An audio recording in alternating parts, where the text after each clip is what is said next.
Assalamualaikum warahmatullahi wabarakatuh. Perkenalkan saya Anugrah Sani Abdul Rafazi dengan NIM 125140131 dari jurusan Teknik Informatika semester 1 Institut Teknologi Sumatera. Nah, pada kesempatan kali ini saya akan membahas materi tentang Artificial Intelligence atau AI atau dalam bahasa Indonesia yaitu kecerdasan buatan. Nah, pada materi kali ini saya akan membahas pengertian dan gambaran umum AI, konsep dasar AI, contoh aplikasi AI dalam kehidupan sehari-hari, etika dan literasi penggunaan AI, tips pemanfaatan AI secara bijak, lalu dampak positif dan negatif AI, dan terakhir itu kesimpulan dari pembahasan kita kali ini. Kita masuk ke yang pertama, itu apa sih itu AI? AI atau Artificial Intelligence atau kecerdasan buatan merupakan bidang dalam ilmu komputer yang berfokus pada pengembangan sistem yang dapat meniru cara manusia berpikir dan bertindak secara cerdas. Nah, AI memungkinkan mesin memahami informasi, belajar dari data, mengenali pola, serta mengambil keputusan secara mandiri. Dengan penerapan AI, komputer tidak hanya bekerja berdasarkan perintah tetap, tetapi juga mampu belajar dari pengalaman sebelumnya, mengolah dan menganalisis data, menyelesaikan permasalahan, dan terakhir, dia juga bisa beradaptasi dengan situasi baru.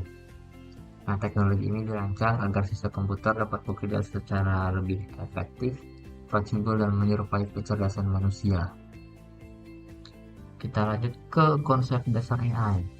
Nah, konsep dasar AI ini dibagi menjadi dua, yaitu ada machine learning dan juga deep learning.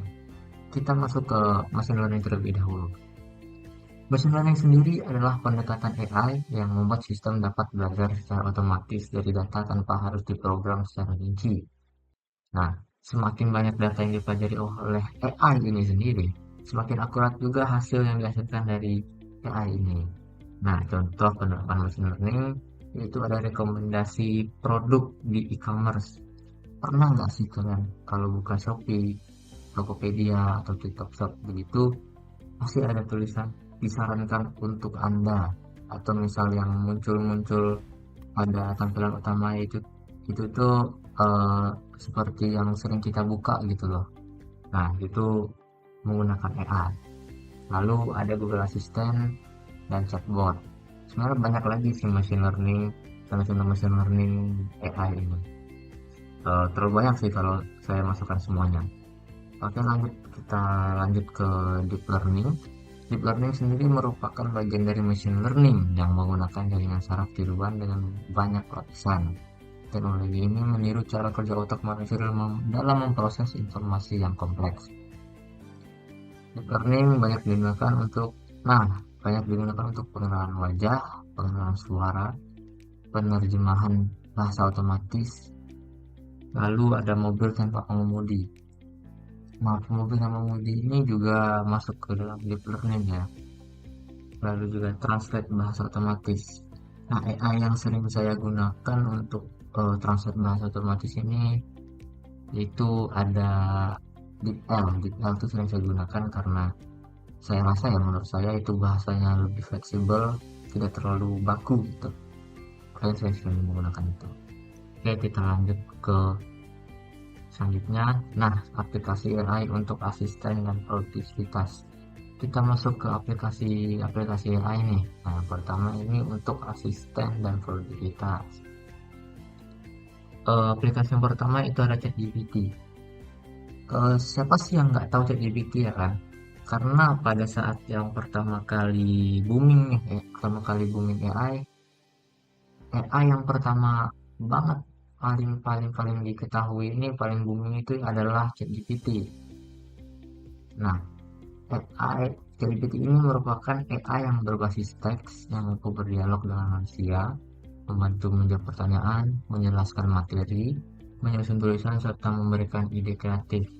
Misal kalau kita membutuhkan ide-ide kita untuk acara sesuatu lah, untuk apa ya, pokoknya untuk acara sesuatu kita bisa menanyakan ke ChatGPT untuk referensi-referensinya. Lalu ada Gemini. Google Gemini ini AI yang terintegrasi dengan layanan Google untuk membantu pencarian informasi, ringkasan data, dan pembuatan dokumen. Sebenarnya ya, Google Gemini dan ChatGPT ini sebenarnya nggak jauh beda sih ya. Dia sama-sama AI yang berbasis teks. Dia juga bisa berdialog dengan manusia untuk menjawab pertanyaan. Sama sih sebenarnya, cuman beda publisher aja, beda developer. Eh, yang Gemini ini dari Google, yang ChatGPT ini dari OpenAI gitu. Soalnya aku sering menggunakan Gemini ini biasanya untuk buat gambar sih. Kalau biasanya bisa buat gambar. Nah, kalau begitu kita langsung masuk ke demonya aja deh. Kita demonstrasikan penggunaan ChatGPT. Masuk ke ChatGPT. Kita bisa menanyakan kepada ChatGPT ide-ide kreatif dari ChatGPT ini bisa kita gunakan untuk sesuatu gitu. Seperti kita misal ya, berikan saya referensi jargon untuk acara makrab yang berhubungan dengan api unggun dan musik. Nah, ChatGPT akan berpikir sejenak lalu akan menyiapkannya secara perlahan. Nah, di sini sudah terlihat nih beberapa contoh yang telah tergenerate oleh AI ini. Nah, kita diberikan banyak pilihan. Nah, dari jargon hangat dan kebersamaan, jargon musik dan ekspresi, jargon malam dan kenangan, jargon kekompakan akrab. Nah, contohnya ini satu api, satu nada, satu cerita. Nah, dari banyak pilihan jargon ini kita bisa kita bisa memilih salah satu pilihan ini lalu kita kembangkan lagi agar sesuai dengan apa yang kita butuhkan gitu. Tidak mengambil mentah-mentah dari sini seperti itu. Lalu kita coba deh Gemini deh. Seperti yang saya bilang tadi sih, saya biasanya mengenerate gambar sih di Gemini ini. Kalau kita minta Gemini buatkan saya gambar pemandangan pantai. Sudah. Nah, create image. Kita sini. Oke. Untuk create gambar ya biasanya membutuhkan waktu yang nggak lama sih. Cuman dia nggak secepat kalau kita minta yang XD ini. Kita tunggu sejenak. Gemini ini memproses gambar, nah langsung muncul nih, cepet ya. Bisa dilihat di sini gambarnya, bisa kita lihat gimana ya, natural gitu gambarnya. Sulit dibedakan mana yang asli, mana yang hasil generate AI. Mungkin secara detail kecil ya bisa kita bedakan mana yang AI, mana yang asli. Misal ini dari kemiringannya terlalu miring atau gimana, mungkin kita bisa analisis dari sana ya, dari yang untuk mengantisipasi mana yang fake, mana yang asli foto gitu. Oke, kita lanjut ke sini, kita bisa materi kita. Ini aplikasi AI lainnya. Nah, aplikasi AI lainnya itu ada Canva AI. Canva AI ini mempermudah pembuatan desain visual seperti presentasi dan konten media sosial yang menggunakan rekomendasi AI. Lalu ada Google Maps. Aduh, typo saya, maafkan saya. Nah, Google Maps ini memanfaatkan AI untuk analisis lalu lintas dan penentuan rute tercepat secara real time. Biasanya kita kalau menggunakan Google Maps ini ya direkomendasikan melewati jalur ini agar jalannya lebih cepat karena sana macet atau gimana. Nah, itu bisa itu dari penggunaan AI yang merekomendasikan kita untuk mengefisiensikan waktu kita gitu. Kita lanjut, ada etika penggunaan AI. Dalam menggunakan AI, pengguna perlu memperhatikan aspek etika. Nah, dalam penggunaan AI ini tidak hanya menggunakan saya, seperti yang telah saya singgung di beberapa slide tadi ya.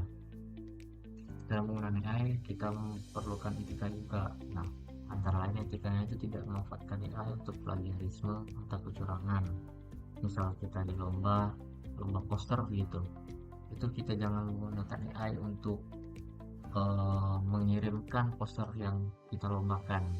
Mungkin untuk referensinya boleh kita menggunakan AI, namun poster yang aslinya untuk dilombakan kita harus buat sendiri ya. Oke, selanjutnya yaitu ada menjaga privasi dan keamanan data pribadi, lalu tidak menyebarkan informasi palsu atau menyesatkan, seperti ya kita membuat video fake tentang kejadian-kejadian ini, orang pelaku ini, tetapi bukan dia sebenarnya yang melakukannya. Nah, lalu yang keempat itu tetap mengenalkan pemikiran kritis manusia, seperti yang poin satu tadi. Contoh poin satu tadi, kita menggunakan AI itu untuk referensi saja, lalu sisanya kita olah lagi, kita kembangkan lagi dari pikiran kita untuk hasilnya yang kita butuhkan. Lanjut, tips menggunakan AI secara bijak. Tipsnya itu antara lain jadikan AI ini sebagai alat pendukung, bukan pengganti berpikir, seperti yang saya singgung sebelumnya. Oke, selanjutnya poin selanjutnya itu gunakan AI dengan cara yang jujur dan bertanggung jawab. Lalu lindungi data pribadi dan informasi sensitif, sesuaikan penggunaan AI dengan kebutuhan, tingkatkan literasi digital tentang AI, terus kembangkan keterampilan manusia seperti kreativitas dan empati. Oke, kita lanjut. Dampak positif AI, di sini saya nggak menaruh semuanya karena banyak sikut dampak positif AI. Saya menaruh salah 5-nya saja. Nomor pertama yaitu meningkatkan efisiensi dan produktivitas kerja, membantu proses pembayaran menjadi lebih mudah dan dipahami. Misalnya kita mendapatkan tugas namun kita tidak paham, kita bisa menanyakan AI untuk mengajari kita agar kita lebih paham materi tersebut. Selanjutnya ada meningkatkan kualitas layanan melalui chatbot dan asisten virtual, mendorong inovasi dan kreatif di berbagai bidang, mempermudah akses informasi secara cepat dan luas. Selanjutnya itu ada dampak negatif AI. Nah, dampak negatif AI ini sebenarnya banyak juga, cuma saya menaruh salah 5-nya saja. Nah, itu pertama ada ketergantungan berlebihan terhadap teknologi, lalu ada potensi berkurangnya lapangan pekerjaan tertentu, risiko kebocoran dan penyalahgunaan data, penyebaran hoax dan konten palsu seperti deepfake, dan terakhir ada masalah etika dan moral dalam penggunaan AI. Masalah etika moral ini seperti misalnya menyebarkan video-video fake ke sosial media yang mungkin disangka orang palsu, ternyata itu adalah hasil generasi AI. Nah, kita masuk kesimpulan. AI atau Artificial Intelligence merupakan teknologi modern yang memberikan banyak manfaat bagi kehidupan manusia, mulai dari pendidikan hingga dunia kerja. Nah, meskipun menawarkan kemudahan dan efisiensi, penggunaan AI harus dibarengi dengan etika, pemahaman, dan tanggung jawab. Dengan penggunaan yang tepat, AI dapat menjadi teknologi pendukung masa depan yang membawa dampak positif bagi masyarakat luas. Oke, sekian pemaparan materi dari saya pada kesempatan kali ini. Saya Anugrah Sanial Birakazi, NIM 125140131 dari Prodi Teknik Informatika Institut Teknologi Sumatera semester 1. Pamit undur diri, dan jangan lupa untuk teman-teman sekalian menekan tombol like, subscribe, dan juga komen di bawah ya. Terima kasih. Wassalamualaikum warahmatullahi wabarakatuh. Thank you semua.